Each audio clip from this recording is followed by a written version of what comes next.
This video will help you apply the learning you've done so far on trauma to planning instructional strategies that can create an opening for the participation of trauma-affected students.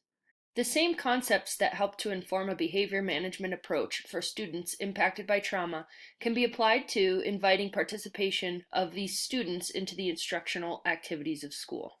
First, provide many options in as many aspects of instruction as possible. Be flexible at all stages of instruction. This can be as simple as having several different colors of paper students can choose from, where to sit or who to work with, to as involved as having students choose what book the class will read, what video they might watch, what game the class will play, or how they will show their learning. Also recognize that you don't always have to be the one to come up with the available options.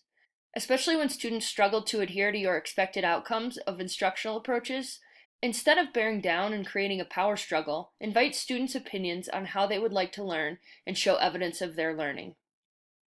Always involve the multiple intelligences. Make sure that students have options to express themselves and to learn in a way that makes sense for them. Second, help students connect with the learning. This may mean connecting the learning to their lives or creating authentic experiences for students to witness what happens in the disciplines.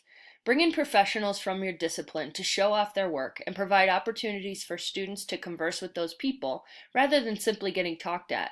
By increasing students' opportunities to connect with passions and role models, you can help improve their confidence and self-image. Third, embed social skills instruction. Trauma-affected students typically struggle with knowing how to get their needs met socially. Throughout the school years, other students who haven't been affected by trauma are going to need help with this as well.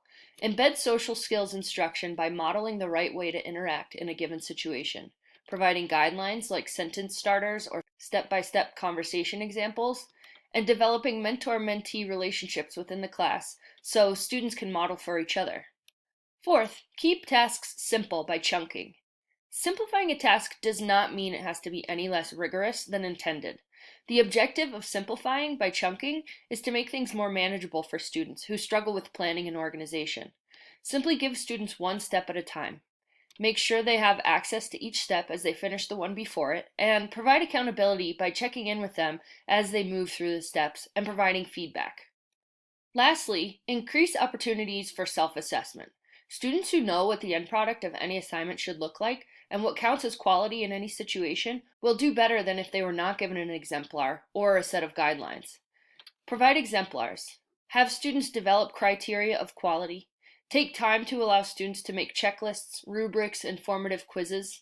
Give them opportunities to use the exemplars, checklists, or rubrics to assess their progress on both skills and knowledge. With a set of tools in your toolbox to improve the behavior and the academic experience of students who have been impacted by trauma, let's round out your knowledge on trauma by giving you resources to advocate for students when you suspect they are experiencing trauma.